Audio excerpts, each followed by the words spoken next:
West ఏషియాలోని యుద్ధ ప్రభావం వంటింటిని తాకింది. గ్యాస్ సిలిండర్లతో మొదలైన ధరల మంట ఇప్పుడు నిత్యావసరాలపై పడింది. వంట నూనెలు సలసలా కాగుతుండగా పప్పుల ధరలకు రెక్కలొచ్చాయి. ఇటు కమర్షియల్ గ్యాస్ కొరతతో చిన్నా చితక హోటళ్లు, టిఫిన్ సెంటర్లు మూతపడుతున్నాయి. బడా హోటళ్లు, రెస్టారెంట్లలో నిల్వలు నిండుకున్నాయి. ఇటు పెట్రోల్, డీజిల్ నిల్వలు మరో నెల రోజులకు సరిపడా మాత్రమే ఉన్నట్లు పెట్రోల్ డీలర్ల సంఘం ప్రకటించింది. ఇరాన్, ఇజ్రాయెల్, అమెరికా యుద్ధం కారణంగా నిత్యావసర ధరలు పెరుగుతున్నాయి. ముఖ్యంగా వంట నూనెలు సలసల కాగుతున్నాయి. Refined sunflower oil litre packet మొన్నటి వరకు 140 ఉండగా ప్రస్తుతం 170 నుంచి 180 వరకు ఎగబాకింది. లీటర్పై 30 నుంచి 40 రూపాయల వరకు ధర పెరగడంతో సామాన్యులపై అదనపు భారం పడింది. పామాయిల్ ధరలకు సైతం రెక్కలొచ్చాయి. వంట నూనెలే కాకుండా పప్పుల ధరలు చుక్కలను తాకుతున్నాయి. కందిపప్పు కిలోకు 20 నుంచి 30 రూపాయల వరకు పెరిగింది. ఇతర వస్తువుల ధరలకు రెక్కలొచ్చాయి. యుద్ధం కారణంగా గ్యాస్ సరఫరాపై తీవ్ర ప్రభావం పడింది. ఈ నిత్యావసర సరుకుల ధరలను ఇప్పుడున్నటువంటి స్థితిలో ఉంచవలసిన అవసరం కూడా ఉందని చెప్పేసి మేము ప్రభుత్వాలని కోరడం జరుగుతూ ఉంది. 30 రూపాయలు ఉన్నటువంటి టిఫిన్ 50 రూపాయల్లో పెరగడం, అంటే 20 నుంచి 30 రూపాయల వరకు పెరగడం. అంతేకాకుండా నీటి విషయాల్లో కూడా ఏ విషయంకి వచ్చినా కానీ, యుద్ధ ప్రతిపాదిక నుంచి పెట్రోల్కి వచ్చినా కానీ డైలీ రోజువారీ ఉన్న నిత్యావసరాలు 20 నుంచి 30 రూపాయల వరకు ప్రతి ఐటెం పైన పెరగడం జరిగింది. జిల్లాల్లోని ఏజెన్సీలో గ్యాస్ బుకింగ్ వెయిటింగ్ లిస్టు చాంతాడంత పెరిగిపోయింది. ఒక్కో ఏజెన్సీలో 2000 వరకు వెయిటింగ్ లిస్ట్ ఉంది. ఇదే అదునుగా భావించి గ్యాస్కు కృత్రిమ కొరత సృష్టించి బ్లాక్లో 1500కు సిలిండర్ విక్రయిస్తున్నారు.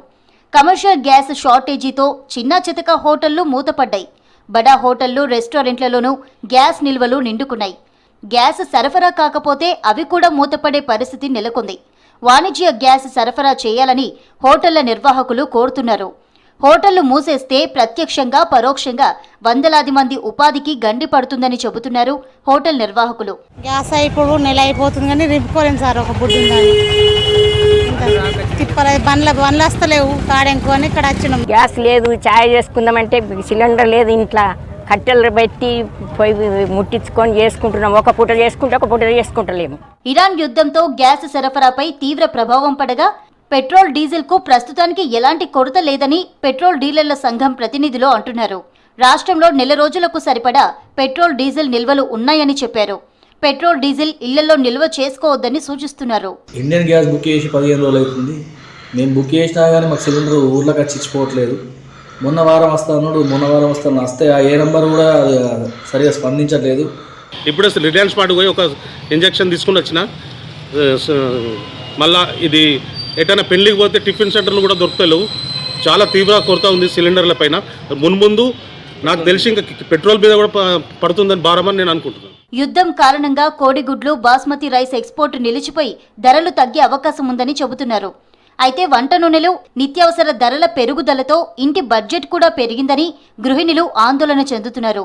ధరలు సామాన్యులకు అందుబాటులో ఉంచేలా చొరవ చూపాలని కోరుతున్నారు. ప్రజలు కూడా ఎక్కడైతే బ్లాక్ మార్కెట్ సృష్టిస్తూ ఉన్నారో తక్షణమే స్థానిక ప్రభుత్వ యంత్రాంగానికి, కలెక్టర్ గారికి, ఎంఆర్ఓ గారికి, అవసరమైతే స్థానిక పోలీసులకు కూడా సమాచారం ఇచ్చి ఎక్కడికక్కడ ఈ బ్లాక్ మార్కెట్స్ని అడ్డుకోవాల్సిన బాధ్యత కూడా ప్రజల మీద ఉందని చెప్పేసి, నిజంగా పేద ప్రజలు ఇబ్బంది పడుతూ ఉన్నారు. ప్రజలకు ఇవి చేరే విధంగా చూడాలని చెప్పేసి మేము ఈ ప్రాంత వాసులుగా మేము కోరుతా ఉన్నాం.